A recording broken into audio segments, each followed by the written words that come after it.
Ce matin, j'écoutais France Inter et on parlait de la grande démission des maires ruraux de France. Parce que c'est un métier difficile, qu'on envisage mal. Et d'ailleurs, pour être tout à fait sincère, je sais que dans la majorité des personnes qui écoutent ce podcast, vous êtes dans des grandes villes et on connaît pas très bien la ruralité. Et finalement, parfois on s'en moque, mais on s'y intéresse pas franchement.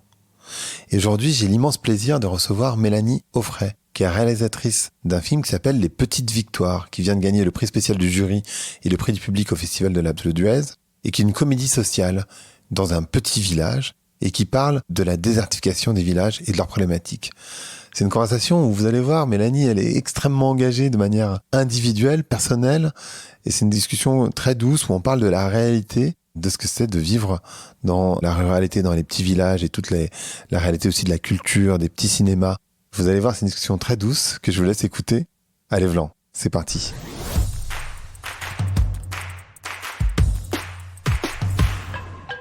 Donc, bonjour à toutes et bonjour à tous. Bonjour Mélanie. Bonjour Gaël. Ça va ? Ça va et toi ? Moi, ça va très très bien. Je me suis permise de te tutoyer. Eh ben ouais, parce mais qu'on se tutoyait tout à l'heure. On peut totalement se tutoyer, ça me va parfaitement. Parce qu'on ne se connaît pas. Tout à fait. On peut se tutoyer. Donc, tu sors un film qui s'appelle Les Petites Victoires sur la ruralité. Pourquoi tu as choisi de traiter ce sujet-là en particulier ? Parce que quand on crée des films, on peut traiter des milliers de sujets. Pourquoi la ruralité ? Parce que c'est vrai que quand on fait un film, on a tendance à parler des choses qu'on connaît et qui nous parlent. Et moi, très clairement, c'est vrai que la ruralité, j'adore les rapports, j'adore l'authenticité qui s'y passe dans les campagnes. Et j'adore mettre en image. Parler de tout ça, ça me fascine. Et puis, je suis originaire de là aussi. Donc forcément, c'est toujours plus facile de mettre un peu de soi dans un film. Et voilà. Toi, tu es originaire de quelle région ? Je suis originaire de Bretagne. D'accord. Notre belle Bretagne. D'un petit village ou d'un... Je suis originaire de Plescop, c'est une petite ville à côté de Vannes. D'accord. Mais après, je n'ai pas habité que là, mais j'ai fait tout mon primaire, après collège, lycée et un petit peu d'études supérieures à Vannes. D'accord. Ouais. Et c'est vrai que, en fait, il y a un truc qui est fort, je trouve, c'est que les médias, de manière générale, j'intègre, ou la culture, on va dire, on va être encore plus large que les médias, la culture, est très parisiano-centrée en France. Et en fait, la culture, elle, moi c'est ce que je crois en tout cas, elle forme les imaginaires collectifs. C'est-à-dire qu'en fait, on vit tous avec des imaginaires collectifs qui sont plus ou moins conscients d'ailleurs. Donc on a une tonne d'imaginaire collectif. Et en fait, quand tu crées de la culture, t'envoies un imaginaire collectif. En fait, finalement, c'est une forme d'activisme, si on peut dire, de manière passive ou active d'ailleurs. Hein, ça peut être complètement passif. Ouais, je pense que la culture, en plus, c'est marrant qu'on parle de ça parce que je trouve que en tout cas dans mon domaine, tout ce qui est le cinéma, les films, les séries, c'est fou parce que elles nous ont jamais été aussi accessibles, aussi proches aujourd'hui, et pour autant nous tous, elles nous ont jamais aussi éloignés. Et c'est assez intéressant de voir qu'aujourd'hui, à la base, la culture, elle a été pensée pour rassembler, pour unir les gens. Et qu'aujourd'hui, on va être dans une consommation qui va être assez individualiste. Et je pense que c'est important de revenir aussi à l'essentiel de qu'est-ce qu'était la culture. La culture, c'est aussi un moment de partage, un moment d'émotion, de vivre ensemble. Et que, comme tu le dis, moi, je pense qu'il faut se battre pour cette culture-là. Et je dénigre absolument pas l'autre. Hein. Je suis la première à être une consommatrice des séries, de plateformes et tout. Hein.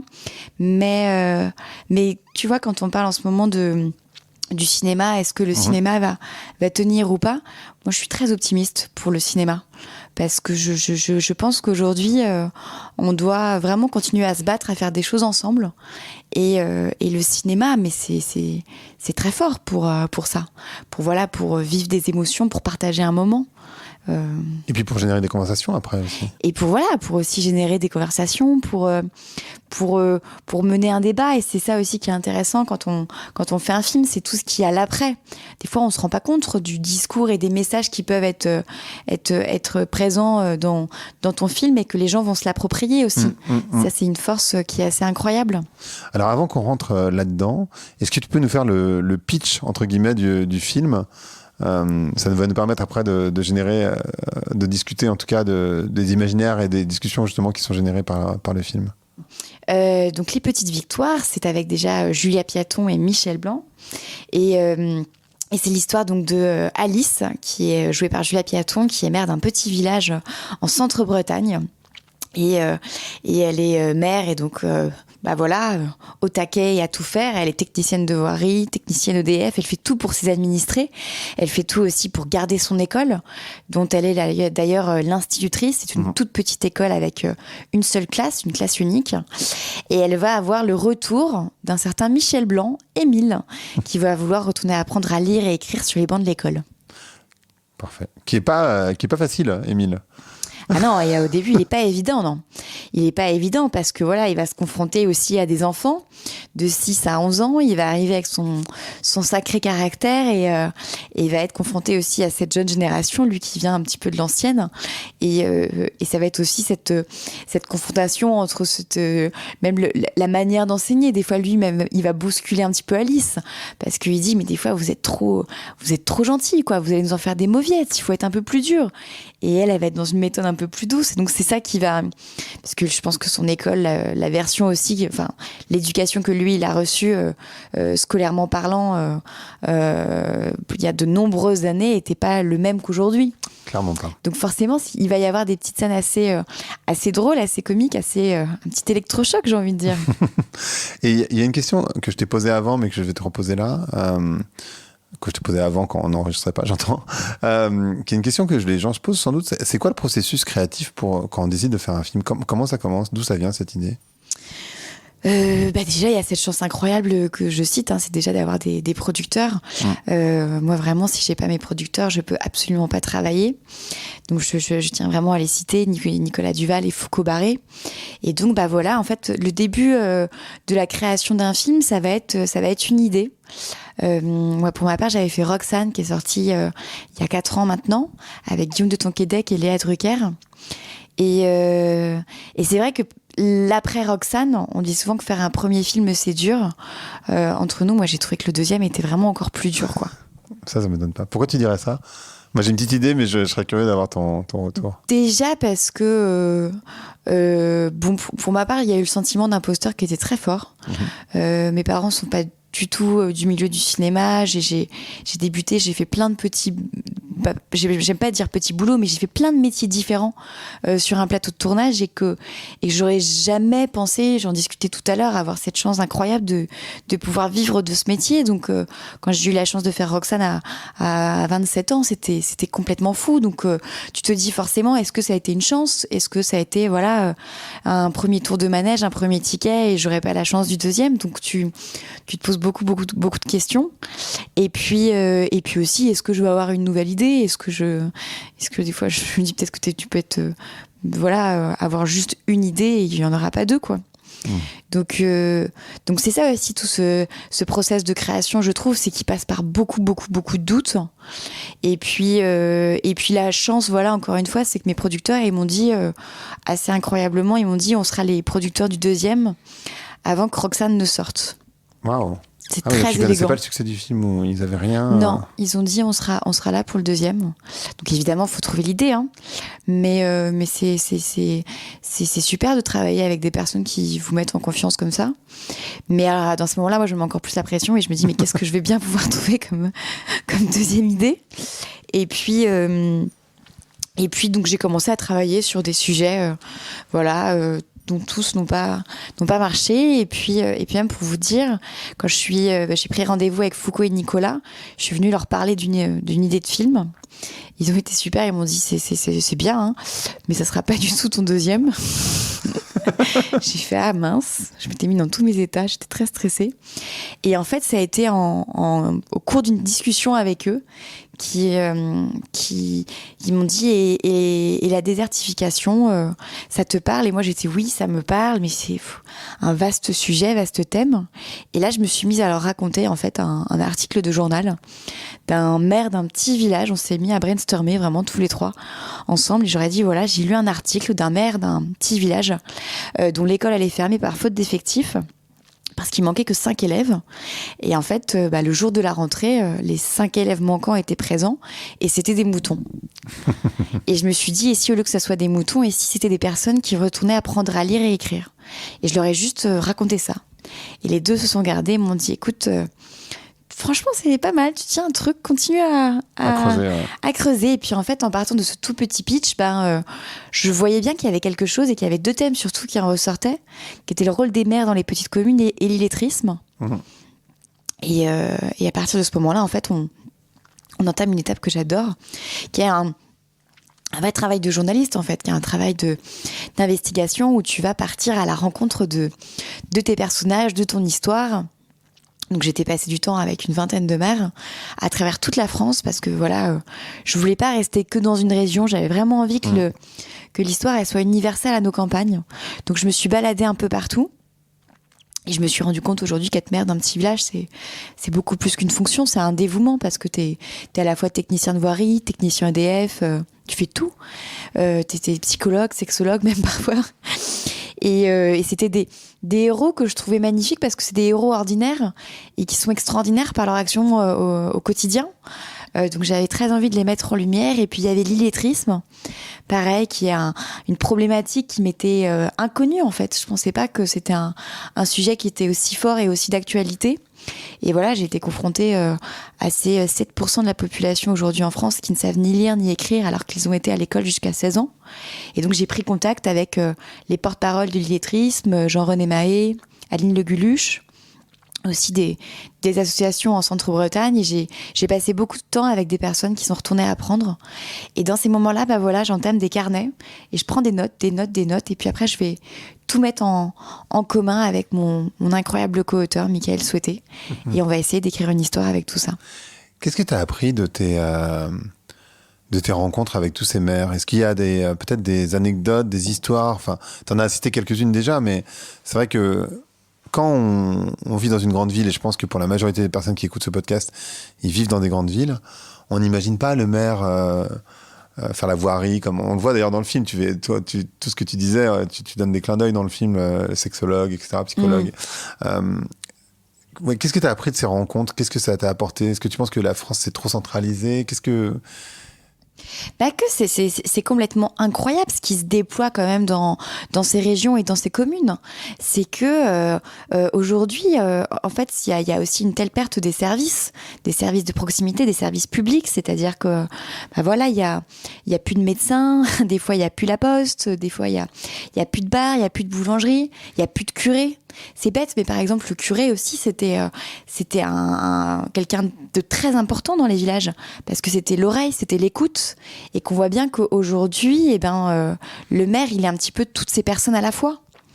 Moi, j'avais été captivée par j'ai commencé à les suivre en 2019, donc en plus, il y a eu tout le Covid qui a été présent. Et à la fin, bon nombre de maires que je suivais me disaient cette chose, me disaient, mais non, je te promets, je pense que sur mes 700 habitants, il y avait une dame qui m'a dit ça, une mairesse. Je peux te dire ce qu'il y a dans le frigo de mes administrés. Je trouve ça fou, cette phrase. De savoir, en fait, qu'est-ce qu'il y a dans le frigo de mes administrés. Elle raconte tout, je trouve. Et c'est marrant parce on s'intéresse pas assez, je trouve, aux élections locales, en plus, de manière générale, alors qu'en fait, elles sont hyper importantes. Mais je pense que peut-être dans les villages, c'est beaucoup plus fort. Je me rends pas bien compte en fait. En fait, on se rend bien compte.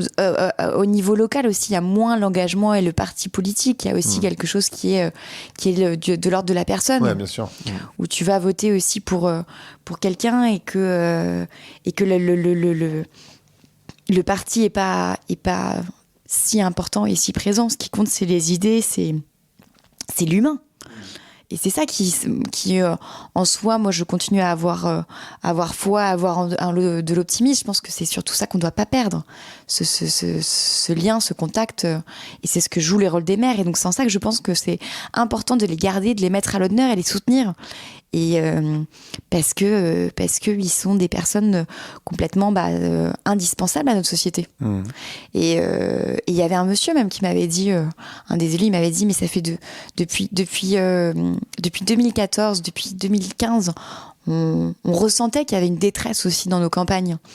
Et finalement, le mouvement des Gilets jaunes, il avait été ressenti aussi par les maires bien avant toutes ces manifestations, parce qu'ils étaient au contact des gens. Et que les gens voyaient bien qu'il y avait quelque chose il y avait un mal-être qui était très sincère aussi. Là, tu parles des maires. Est-ce qu'ils étaient surpris ou surprises que tu souhaites, ou peut-être touchés, que tu souhaites faire un film sur la ruralité ? Je présente pas les choses comme je mets pas trop en avant le fait que je vienne finalement les rapports, je sais pas comment le dire, je me présente pas en disant je suis réalisatrice, je viens me rencontrer, je viens plus pour créer vraiment une rencontre et rencontrer les gens. Parce que sinon c'est tout bête, mais ça peut aussi intimider. Et j'ai pas du tout envie d'intimider les gens, bien au contraire, j'ai envie que la parole elle soit libre, très libérée, très à l'aise. Et donc du coup c'est évident que pour certains ils étaient très contents de faire la démarche, mais surtout en fait je crois qu'ils étaient hyper contents qu'on s'intéresse à eux. Donc c'est ça qui fait plaisir aux gens, c'est de venir les rencontrer, de venir voir, qu'on s'intéresse à leur quotidien. C'est ça qui moi que j'adore faire en plus.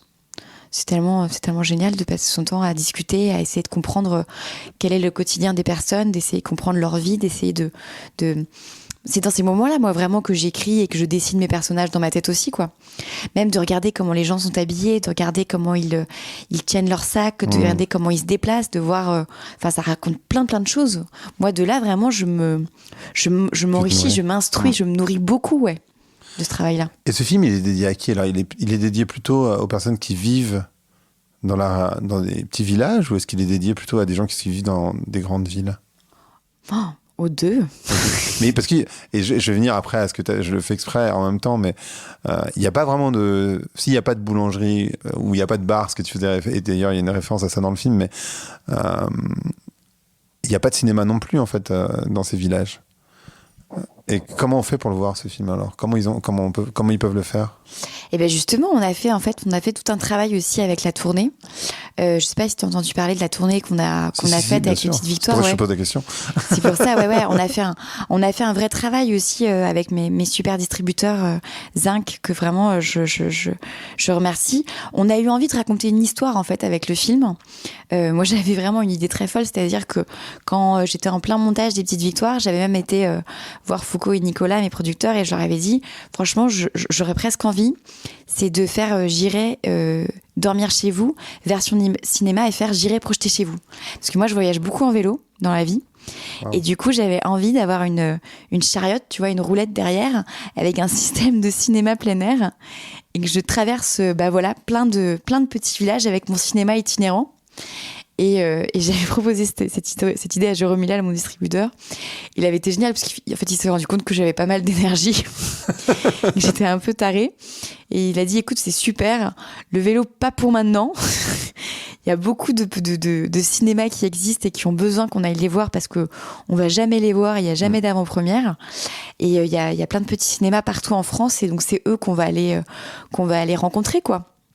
Et donc voilà, on s'est dit, on va raconter une histoire avec les petites victoires, et au lieu de donner l'exclusivité aux grandes villes, on a donné l'exclusivité aux villages, aux petits cinémas.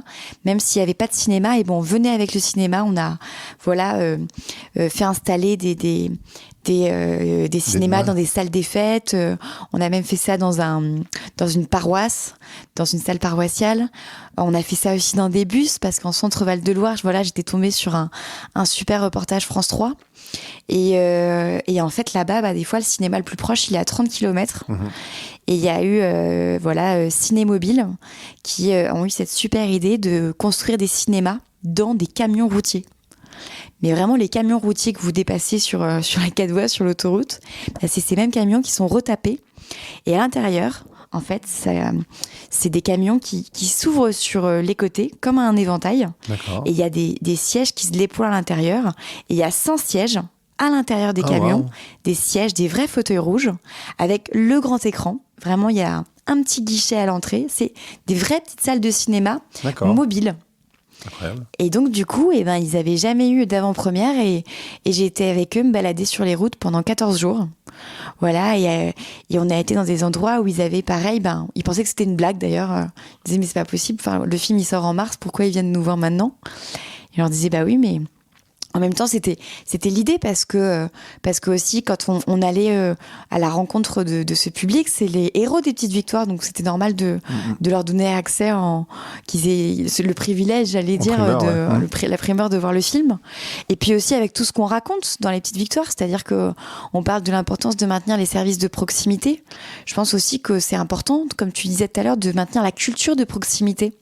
Parce que je pense que la chose pour laquelle on doit se battre le plus aujourd'hui, c'est de continuer à faire des choses ensemble, continuer à se voir, et que je pense que tant que les gens continueront à faire cette démarche-là, alors il y aura du lien social, et alors il y aura de la vie dans nos villages. Ouais, complètement. C'est quoi, j'ai plusieurs questions, mais la première peut-être c'est quelle a été la réaction ou les discussions qui se sont générées après le visionnage du film dans ces villages justement? C'était super. C'était incroyable. Non, on a eu des moments j'ai envie de dire de grâce. Déjà, il y a eu une fois, on sentait que les gens, c'était vraiment l'événement qu'on vienne les voir. Je crois qu'on avait fait 80 entrées dans un petit village de 1200 habitants, donc c'est énorme. Et que les gens, ils étaient heureux d'être là et que ça se voyait parce que c'était leur 14 juillet, quoi. On sentait bien, il y avait deux agriculteurs, ça faisait 14 ans qu'ils s'étaient pas vus. Parce que voilà, quand vous êtes agriculteur, vous travaillez beaucoup et que c'était l'occasion de venir faire quelque chose de différent ce soir-là. Et puis, il y a eu un monsieur qui m'a complètement chamboulée, un octogénaire très élégant, qui, à la fin de la séance, je voyais qu'il voulait venir me parler. Il s'est mis un peu en retrait, donc je suis allée vers lui. Et il était très ému, et je lui dis ça va, et il m'a dit, les yeux tout rouges, il m'a dit, oh là là, oui, c'était ma première fois. Je lui dis, votre première fois, c'est-à-dire? C'est la première fois que j'allais au cinéma. Waouh. Et pour l'occasion, il avait mis un costume. Incroyable. Ouais, ce genre de choses, ça me fait pleurer. Ah, c'est fou. En fait, ouais. C'est marrant parce que c'est un peu à rebours de la logique de promotion, parce que quand on fait de la promotion, on va avoir un maximum de vues, un maximum de likes, un maximum de conversations, etc. Et en fait, on a tendance à aller vers des grandes salles, des grandes villes, on peut faire du bruit parce qu'il y a aussi les médias locaux, etc., qui font que ça va faire prendre le film quelque part. Et de le prendre à rebours et de se dire, plutôt que de faire ça, je vais aller dans les petits villages. Parce que quand tu dis 80 places, tu vois, c'est énorme pour un village de 1200 personnes, mais c'est tout petit quand imagine à Paris, etc. Et en même temps, c'est pas du tout la même joie. Et il y a ça aussi chez les gens. Parce qu'on sent qu'il y a aussi ce côté très touchant de... ils sont émus qu'on ait fait la démarche. C'est fou, hein. Et mais pourquoi vous venez nous voir? Mais parce que c'est trop bien de venir vous voir déjà. Et puis comme tu dis, en fait, on a misé sur autre chose. On a misé sur l'essentiel. Aujourd'hui, c'est sûr qu'on a des méthodes de communication qui vont être assez digitales, assez indirectes. Et en fait, je pense qu'aussi, nous, avec le film, on a voulu aller chercher l'essentiel, qui est le contact direct. Le contact avec les gens, le contact humain. Mais c'est sûr qu'il prend du temps. C'est-à-dire que là, par exemple, je suis sur les routes avec le film depuis le 24 septembre et que ça fait 5 mois et demi que je passe ma vie sur les routes, et on a été on a fait plus de 115 projections à travers toute la France. Donc c'est sûr que c'est pas la même énergie non plus qui est déployée, mais elle est géniale parce que je trouve qu'on en ressort beaucoup plus riche, non? Ouais, beaucoup plus riche, exactement. Et je me questionne, mais je me dis, est-ce que ils trouvaient, ces personnes, parce que la manière dont tu décrivais leur quotidien, leur réalité, c'était assez juste. J'imagine que... Parce qu'en fait, un film, encore une fois, c'est une des questions du début, mais c'est vachement d'imaginaire projeté, et en fait, il en fait, la culture, de manière générale, ça génère de la conversation, en fait. Ça pose des questions, ça fait parler à, tu vois, les gens entre eux, et particulièrement, tu vois, tu parlais des deux agriculteurs et en fait, les gens se voient pas tant que ça, et ils ont toujours des mêmes sujets de conversation. Là, ça ouvre des sujets. Oui, mais c'est vrai, mais tu te rends compte, nanana. Je sais pas, est-ce qu'il y a des choses comme ça que t'as pu observer, voir, entendre? Je sais que l'identification, elle a été très forte. Vraiment, presque, c'était super et c'était le plus beau compliment qu'on puisse recevoir. C'était, on a l'impression qu'on était les héros de votre film. Ça, c'est génial. Ça, c'est génial et c'est très puissant. Et c'est l'une des choses qui était le plus dur à faire avec les petites victoires, ça a été de ramener du réel dans de la fiction. C'est étrange, hein. Mais c'est-à-dire, c'est comment donner l'impression qu'on y croit. Donner l'impression qu'on fait partie de ce village. Et ça passe par, étrangement, beaucoup de travail invisible. Il doit être invisible, d'ailleurs. C'est-à-dire que pour que... Il y a des personnages principaux dans le film. Il y a évidemment Michel Blanc, Julia Piaton. Mais il y a aussi le village. Comment on fait vivre un village dans un film ? C'est bête comme question, hein. Mais moi, je me suis beaucoup inspirée du créateur de la série Urgence, qui disait cette chose incroyable, qui disait, voilà... Dans la série Urgence, mon personnage principal de la série, c'est pas mes comédiens, c'est les urgences. Et donc, du coup, ça va pas du tout être ce qui va se passer au premier plan, mais ça va être tout ce qui va se passer derrière qui va m'intéresser. Ah. Donc, c'est-à-dire que le figurant qui est assis en salle d'attente, que tu vas voir 10 secondes, je veux qu'il sache pourquoi est-ce qu'il est venu. Est-ce qu'il est venu parce qu'il s'est cassé le pied en changeant une épaule, en changeant une ampoule, en montant sur l'échelle de sa belle-mère ? Voilà, je veux que tous se racontent une histoire. Et c'est ce cumul d'histoires, en fait, qui va faire que les urgences vont exister, parce que quand tu vas aux urgences, c'est ça qui se passe. C'est qu'on voit bien que chacun arrive avec son histoire, avec sa souffrance, et que c'est ça qui fait que dans la série, en tout cas, les urgences, elles existent vraiment. Et c'est ce que j'ai essayé de faire dans les petites victoires. Et c'est en ça que les gens se sont retrouvés, parce que je pense, hein, quand ils parlent de côté de... On a l'impression des fois que c'était vraiment du réel, ça a été d'essayer d'apporter plein de petites touches, comme tu vois, le village qu'on a tourné, c'était le Juc. Et donc j'ai fait installer une caméra sur la place du village pendant 72 heures pour comprendre, moi, dans ma tête, comment fonctionnait le village, qu'est-ce qui se passait à chaque temps de la journée. Et à partir de ce moment-là, j'ai essayé de tout replacer dans le film. Par exemple, à quelle heure passe le facteur ? Et le facteur, quand Julia du coup va recevoir ses administrés, le facteur va peut-être passer, va faire sa tournée. Quand je me suis rendu compte que le dimanche matin à 11h, il y a tous les jours un groupe de cyclistes qui passe. Tous les dimanches à 11h, il y a un groupe de cyclistes. Donc en fait, tous ces petits éléments où tu te dis mais à quoi ça sert ? En fait, je vais essayer de les utiliser, de m'en servir pour les placer dans la fiction et ils viennent du réel. Oui, ça donne vie. Il y a aussi cette dame, cette vieille dame qui est assise, les gens passent devant en fait. Odette, ouais. Et ça aussi, j'imagine que tu as pu l'observer. Odette, voilà, c'est une inspiration de Yvette, une habitante d'une des mères que j'ai suivies, qui s'appelle Fanny Lacroix, de Châtel-en-Trièves, et qui avait cette Yvette qui était assise toute la journée sur son banc et qui regardait les gens passer. Elle avait plus accès à la parole depuis plusieurs années.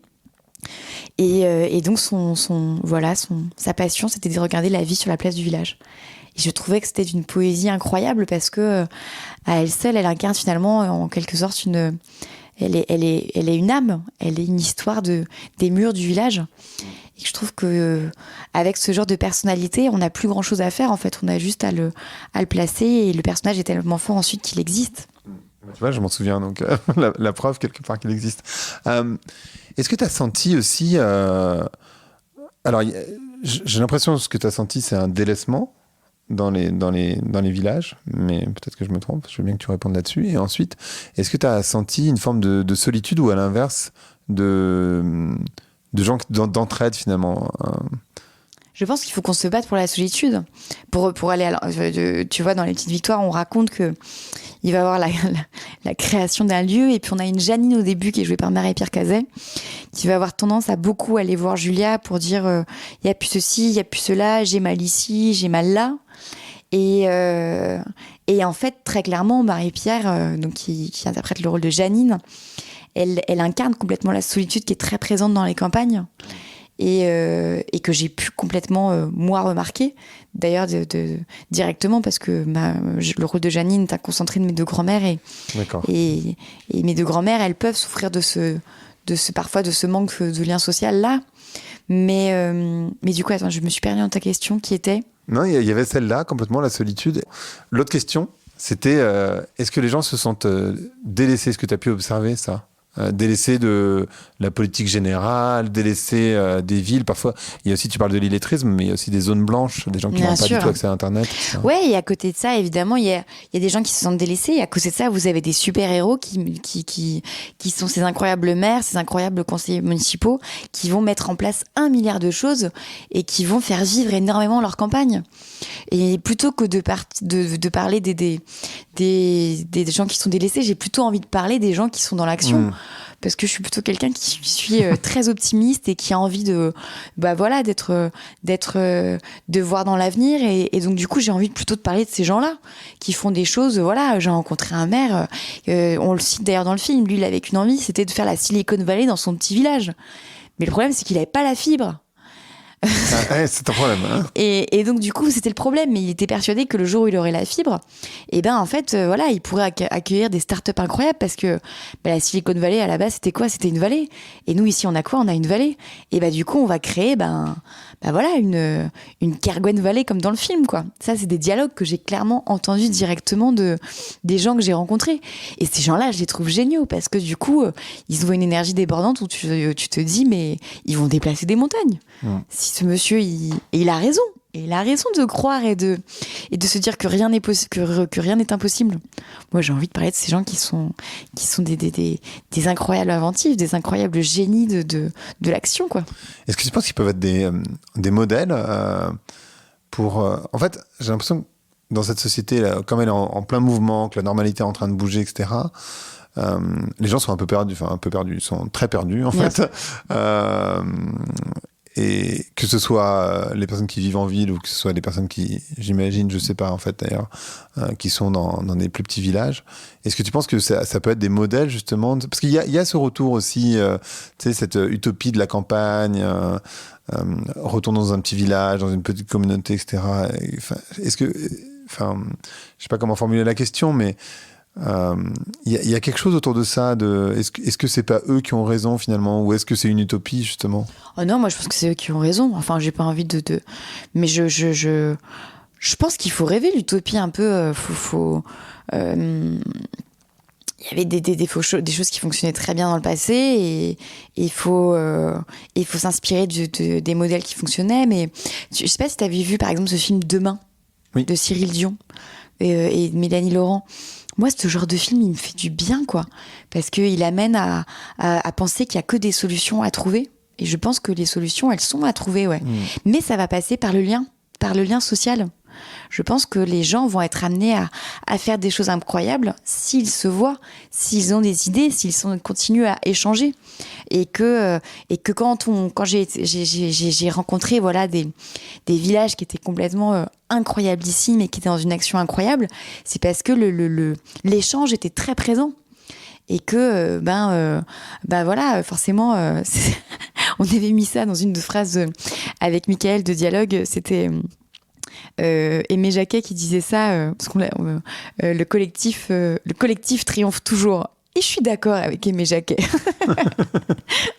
Mais c'est vrai, moi je crois vraiment que en fait on souffre beaucoup tous de cette société hyper individualiste où on est seul, etc., et où on nous fait croire d'ailleurs que la solution elle est, par exemple, si toi tu vas mal, ou si tu n'arrives pas à trouver de travail, c'est ton problème, entre guillemets, ou si on te dit deviens la meilleure version de toi-même, etc. Que ce soit dans le développement personnel ou d'un autre côté dans le pur capitalisme, on te dit c'est toi, alors qu'en fait la réalité elle est sans doute dans la mise en commun. J'ai reçu Guillaume Meurice qui parle de notre comment ça s'appelle, qui parle de la médiocrité, et il dit en fait c'est l'ensemble de, quand on met nos médiocrités en commun, c'est là où on arrive à faire des choses géniales. Ouais. Il y a un peu de ça aussi. Ouais. Je pense aussi, ouais. Mais après de la médiocrité et puis Et puis, mais après, la médiocrité, je sais pas. Moi, je Le trouve mot, un il est peu. dur, mais il est fait Les mots, exprès. il est dur, ce mot, ouais. Moi, je dirais plutôt la créativité, quoi. Des idées folles. Moi, je les trouve géniales, des idées folles, parce que elles deviennent grandes, elles deviennent incroyables, mais en même temps, on a envie qu'elles deviennent accessibles. Donc, ouais, moi, je dirais plutôt, je dirais ça. Est-ce qu'il y a des idées que tu as vues dans des villages ou peut-être des initiatives de maires où tu t'es dit, mais pourquoi on fait pas ça de manière plus large dans d'autres villages ou est-ce que... Parce qu'en fait, il pourrait y avoir aussi, et je sais pas si c'est le cas, et je sais qu'il y a des réunions de maires évidemment, mais des sortes de mise en commun, de bonnes idées qui permettent je sais pas si c'est lutter contre, mais de pallier les manques du système général, on va dire. Bah ouais, par exemple, Fanny Lacroix, la maire que j'ai beaucoup suivie, qui est maire de Châtel-en-Trièves dans l'Isère, elle fait des choses mais démentes pour son village. Là, déjà, son école a failli se fermer et donc elle a été à l'origine de la création d'une commune nouvelle. Donc ça a été la fusion en fait de deux petits villages qui ont créé cette commune nouvelle qui est Châtel-en-Trièves, qui a permis donc du coup la sauvegarde de son école. Et elle a créé ce café associatif qui est en même temps épicerie et qui est sur la toute petite place où il y a pas mal de concerts, d'apéros le vendredi. Et là, sa nouvelle idée qui est super, c'est elle est en train d'ouvrir une cantine en fait, une cantine scolaire qui va être aussi ouverte aux habitants. Je trouve ça génial comme idée. C'est incroyable. Je trouve ça génial. Et c'est les habitants qui vont cuisiner pour les élèves avec tous les parce qu'on est on est vraiment au cœur de la vallée, on est vraiment dans l'Isère, au cœur du Trièves. Et donc avec beaucoup d'agriculteurs autour et donc avec que des produits frais de la région. Donc c'est des choses qui paraissent logique, simple et en même temps il va y avoir forcément les anciens qui vont manger avec la jeune génération et qui vont se retrouver autour de ce principe de partager un plat. Je trouve ça génial. L'idée elle est simple et pourtant faut la mettre en place. C'est génial. Ça t'a pas donné envie de devenir mère? Ouais. Non, mais si, c'est ça, c'est exactement ce que j'allais te demander, en fait. Non, mais de t'investir, d'une certaine mesure, de te dire, attends. C'est tellement un dévouement, franchement. Ouais, c'est un tel investissement, c'est ça que je suis fascinée et captivée par ces personnes. Je sais pas, pour le moment, pour le moment, non, j'en ressens pas le besoin. En revanche, tu vois, d'ici quelques années, être bénévole dans un cinéma en Bretagne, ça pourrait vraiment me plaire. Ouais. Être bénévole pour un petit cinéma, si je retourne vivre en Bretagne, ça me plairait. Ça me plairait d'essayer d'organiser des événements, d'essayer de faire en sorte de faire vivre, en fait. Ouais, de faire vivre un lieu culturel comme ça, ouais. D'ailleurs, en parlant de ça, t'aurais envie de dire à la grande famille du cinéma, non mais aux autres personnes qui font des films, de faire des tournées justement dans les villages. Parce qu'en fait, je pense qu'ils y pensent jamais. Enfin, je crois qu'ils y pensent jamais en fait. Enfin, je sais pas exactement comment ça se passe, mais. Déjà, ça prend beaucoup de temps, soyons très honnêtes aussi. Là, tu vois, ça fait 5 mois et demi que je passe vraiment tout mon temps sur les routes et des fois, je partais pour 14 jours d'affilée. Parce qu'on a été, on a commencé dans le sud-ouest, dans les Landes, en Ardèche, dans la Drôme, en Bretagne, en Centre-Val de Loire, en Normandie, dans le Grand Est, dans les Alpes, dans le Nord, en Belgique. Ah non, on a fait un sacré tour de France, hein. Après, vraiment, je pense que je ne suis absolument personne pour dire quoi que ce soit, vraiment. Mais en tout cas, je leur encourage à le faire juste pour le plaisir d'aller voir tout ce qu'on gagne comme bonheur d'échange avec le public. Ça serait plus pour encourager et leur dire, mais vraiment, je vous en supplie, juste, je vais pas dire je vous en supplie, mais ça va tellement être génial ce que vous allez vivre. Allez-y, quoi. C'est une forme d'activisme en plus moi c'est comme ça que je l'envisage comme ça de l'extérieur, mais je me dis c'est une forme d'activisme de se rendre dans des... C'est vrai que ça prend du temps, mais et tout le monde n'a pas le temps et tout le monde ne peut pas partir 2 semaines de chez lui, etc. Complètement, c'est pour ça qu'il n'y a pas de... Mais si on me demandait, oh là là, est-ce que tu le conseillerais, est-ce que tu le conseillerais, blablabla. Est-ce que tu le conseillerais? Je l'avais pas du tout, mon Dieu, c'était une catastrophe, j'ai complètement bugué. Complètement. Et je leur dirais qu'on en ressort avec des étoiles dans les yeux et avec une envie de repartir pour un tour, quoi. Je serais presque capable de passer mon permis poids lourd et de d'acheter un camion. Et de partir avec un camion, ouais. C'est incroyable, c'est une sorte de camion. Non, mais en fait, peut-être qu'il manque un trait d'union d'ailleurs, parce que je pense qu'il y a plein de. Enfin, j'en sais rien, mais j'imagine qu'il y a plein de réals qui pensent pas, en fait. Et donc, il y a ces camions qui existent et qui pourraient le faire. Il y a des réals qui ont des films, mais qui pensent pas nécessairement. Et peut-être qu'il manque un trait d'union entre les deux, non ? J'en sais rien. Peut-être. Alors franchement, si les petites victoires, ça donne envie à d'autres réalisateurs et équipes de films de le faire, mais ça serait trop bien. Je trouverais ça serait une jolie petite victoire. Ouais, je trouverais ça trop cool pour le coup. Ouais, vraiment de replacer l'importance de la culture, l'importance de l'échange, et puis aussi c'est bête, mais de pas être dans ce côté que les équipes de films et les cinémas, c'est pas accessible. Je sais pas si c'est souvent des fois ce qu'on a pu nous dire mais on pensait pas que des équipes de films pourraient venir nous voir, pourraient venir boire un coup avec nous. Je trouve que c'est tellement dommage. Ouais, c'est un peu dur en fait. C'est un peu hyper dur, c'est très triste. Donc je trouve ça formidable rien que pour ça de dire évidemment quand même qu'on ne doit pas être qu'il y ait ce côté mais c'est très bien, le cinéma peut faire aider, mais surtout le plus important c'est d'aller rencontrer en tout cas je trouve le public. Pour ma part je fais vraiment des films pour le public. Comment tu choisis les comédiens ? T'as parlé de certains comédiens qui sont dans le film. Comment tu fais ce choix en fait ? C'est des rencontres, c'est juste des castings. Comment ça marche ? Julia et Michel, c'était des vrais souhaits, des vrais rêves de tourner avec eux. Après, il y a des rêves qui voilà, là ça a été fou, ils ont vraiment pris vie, quoi. Ils sont devenus réalité. Après, c'est des castings aussi. Et puis il y a des enfants aussi dans le film. Ça a été un sacré boulot de casting, que je remercie Valérie encore à Espagne, ma directrice casting. Il y a eu parce que je voulais pas travailler avec des enfants qui soient des comédiens professionnels. Donc il y avait qu'un seul petit garçon qui avait une expérience, c'était Adrien. Mais sinon tous les autres, voilà, 90% des enfants, c'était leur première fois sur un plateau de tournage. Donc ça passe par un gros casting. Il y a eu 600 enfants castés pour le film. Wow. C'est énorme, ouais. Donc, moi, je les ai pas rencontrés tous. Moi, j'ai dû rencontrer 200 à peu près. C'est déjà 80, pas mal. Ouais. Mais donc, quand vous faites cette démarche-là, vous allez vraiment essayer de trouver les enfants pour ce qu'ils sont, pour leur caractère, et pour pas leur demander de devenir le rôle. Donc, vous allez vraiment aller chercher des personnalités et ensuite à créer un groupe. Moi, ce que je voulais, c'était pas du tout qu'il y ait des petits loulous qui en ressortent. Je voulais vraiment que ça soit le groupe qui existe. Donc voilà, c'était comment essayer de créer un groupe qui soit bienveillant, qui soit uni.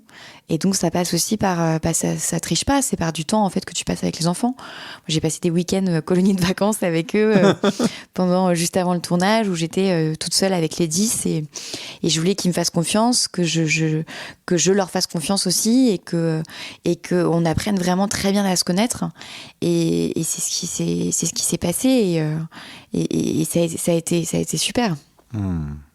Non, c'est vrai qu'avoir des enfants, c'est vrai que j'avais même pas pensé, mais en plus, il faut les emmener, etc. Enfin, je veux dire, il faut emmener les parents aussi. Enfin, j'imagine, je sais pas trop comment ça marche, mais je suppose qu'il y a les parents qui suivent et tout. C'est un gros engagement quand c'est pas. C'est un gros engagement. Et puis aussi, moi, je voulais absolument de pas. C'est fragile la vie d'un enfant.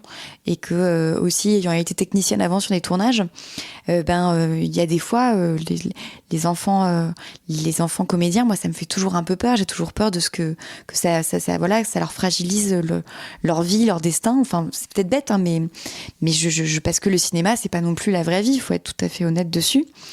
Et donc, voilà, les enfants, par exemple, sur le tournage, je voulais qu'ils aient une rigueur, un emploi du temps, parce que forcément, ils n'ont pas été à l'école. J'allais dire, on a tourné de septembre à novembre. Donc en pleine période scolaire, et donc moi ça me tenait à cœur surtout qu'on ne les coupe pas en fait aussi de leur rapport à l'école. Donc on a mis en place sur le tournage une classe unique, comme ce qui est raconté dans le film. C'est-à-dire qu'un enfant il peut tourner qu'une demi-journée. Donc la demi-journée restante, ils avaient cours avec une institutrice en classe unique et elle leur faisait cours dans la classe qu'on voit dans le film. Donc cette classe-là, c'était vraiment leur univers. Et donc du coup, la classe, elle existait vraiment parce qu'ils avaient cours ensemble. L'institutrice leur donnait cours sur les mêmes méthodologies un petit peu que Alice qui est dans le film. Donc il y avait tout ça qui prenait sens et que là j'ai encore beaucoup contact avec eux et je suis heureuse parce que ça s'est, je crois, vraiment bien passé et qu'ils ont vécu ça comme une aventure. C'est ce que j'arrêtais pas de leur dire. C'est une aventure, donc on profite de tous les instants et on sait, est-ce qu'elle se reproduira, on sait pas, mais ce qui compte c'est d'être, voilà, on vit l'instant présent et ça va être super. Est-ce que t'intéressais comme ça au village et à la désertification, parce qu'en fait c'était ça le thème d'origine au final, ça donnait envie d'explorer encore un peu plus ce sujet, ou est-ce qu'il y a des sujets où tu t'es dit mais en fait à l'intérieur de ce sujet-là il y a ce sujet-là ouais, il y a des sujets mais ouais c'est une source d'inspiration sans fin je pense, mais même en soi les rapports humains. Plus j'avance dans cette chance incroyable de faire des films, plus je me dis en fait que tout le monde peut être des héros de cinéma, des héros de film à partir du moment où en fait tu te mets à passer du temps avec les personnes. On est tous ancrés dans une réalité avec des problématiques qui sont évidemment au reflet de notre société et avec voilà des histoires à raconter complètement incroyables. Je suis persuadée que en fait à partir du moment où tu te mets à passer du temps avec les gens et qui te donnent accès un petit peu à leur vie, il y a que des histoires à écrire, ouais. Qu'est-ce que tu auras envie de dire aux personnes qui écoutent, pas nécessairement les personnes qui écoutent, mais en tout cas aux personnes qui regardent avec dédain, parce qu'en fait en France on a vraiment ce dédain pour la province, tu vois. D'ailleurs on a Paris la province et puis tu vois on a des expressions assez horribles, je les ai même pas en tête, mais je préfère même pas les dire, ouais. mais voilà, qu'est-ce que tu as envie de dire à ces gens-là, aux personnes qui ont on va dire des a priori sur les personnes qui viennent des petits villages justement ou qui vivent dans ces petits villages? Je vois pas grand-chose à leur dire. Non, je sais pas, il y a un moment donné, on vient tous de quelque part, on a tous une histoire, on vient tous de ce dédain pour la province. Enfin, je trouve ça, franchement, entre nous, je trouve ça ridicule. Moi, je suis très curieux d'entendre les retours des gens des grandes villes, justement. Parce que là, il sort aujourd'hui, donc, le film. Le film sort aujourd'hui, exactement. C'est pour ça que je suis très stressée. Non, pardon, j'ai peut-être été... Mais si, non, je réfléchis à... Non, c'est vrai que j'aurais pas grand-chose... Je repense à ton histoire de gens qui dédaignent... Pardon, 1, 2, 3, je reprends ma phrase.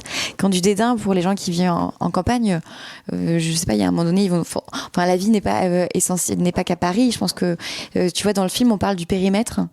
Bah, je pense que cette histoire de périmètre, en fait, elle est universelle à toute personne. C'est important de sortir de son périmètre, tout comme c'est très important de sortir de son périmètre parisien, de sortir de son périmètre de ville, de sortir de son périmètre de campagne. Je crois que j'invite grandement ces gens à aller voir Les Petites Victoires pour justement pour que voilà que cette histoire de périmètre peut-être leur parle et leur touche. Peut-être que ça va les reconnecter, quoi, tu vois. Les reconnecter, je sais pas si je peux me permettre de dire ça, mais j'ai peut-être été un peu dur, non, ça va, je sais pas, je me rends pas compte. Je sais pas. Non, c'est nickel. Le podcast s'appelle Vlan, donc je dois savoir à quoi tu veux ouvrir et où claquer la porte. J'ouvre la porte. J'ouvre la porte à demain. Moi, j'ouvre la porte à l'optimisme. J'ouvre la porte à toutes ces bonnes idées qui vont arriver, qui vont faire que j'aurai envie qu'il se passe des choses belles. Et je claque la porte. Je claque la porte aux mauvaises ondes. Non, mais vraiment, en fait, genre, je sais pas vous, mais passons du temps à s'ouvrir, passons du temps à essayer de rendre c'est hyper cucu ce que je vais dire, mais par exemple, je me suis lancé un défi. Je me suis lancé un défi des fois. J'ai une boulangère en bas de chez moi qui est hyper dure à faire sourire. Mais c'était un truc de ouf. C'est hyper dur. J'adore aller acheter son pain chez elle parce que son pain est excellent, mais qu'à chaque fois que j'y vais, je me lance le défi de la faire rire ou de lui faire décrocher un sourire. Et c'est ma petite victoire de la journée. Marche. Bah des fois ça marche, ouais. Et quand elle est dans ces jours durs et que j'arrive, franchement je suis hyper contente. Et puis non, aussi j'ouvrirai la porte aux petites victoires parce que je vais rendre hommage à un maire qui m'a complètement chamboulée, qui m'a bouleversée, que j'ai rencontré en 2019. Ce monsieur, il était agriculteur de vaches laitières et maire de son petit village, et il a été élu en 2014. Et il a proposé dans son programme que son indemnité de maire soit baissée. Et la secrétaire de mairie qui était là depuis 40 ans lui a dit « Mais surtout, fais pas ça, tu auras besoin de cet argent. » Et il l'a pas écouté. Et quand il a été élu, vous savez ce que c'est être agriculteur, c'est du 7 jours sur 7. Donc il a dû prendre quelqu'un pour le remplacer à la ferme sur ses temps de mairie. Et donc à chaque fin de mois, ce monsieur, il perdait de l'argent à être maire et à être agriculteur. Et donc quand je l'ai rencontré en 2019, il était épuisé. Et il allait pas repartir pour un nouveau mandat en 2020. Et je lui ai demandé, mais qu'est-ce que tu as retenu alors de cette expérience ? Et il m'a répondu cette phrase que je trouve incroyable. Il m'a dit, tu vois, je suis arrivée avec de l'espoir, mais je suis repartie avec ce qu'il y a de plus beau, c'est mes petites victoires. Parfait. Merci beaucoup. Voilà. Parfaite conclusion. Donc, merci beaucoup à toi. Merci. Merci d'avoir écouté Vlan. Si vous avez aimé l'émission, n'hésitez pas à mettre des étoiles sur vos plateformes de podcast préférées. Vous pouvez aussi partager l'épisode sur vos réseaux sociaux, Instagram Stories, Facebook, LinkedIn, où vous voulez. Je suis Grégory Pouy. Vous pouvez me retrouver sur l'intégralité des plateformes sous le nom Greg from Paris. Si vous avez des idées pour des invités, si vous avez des commentaires, n'hésitez surtout pas à m'envoyer un message. Allez, merci et à bientôt.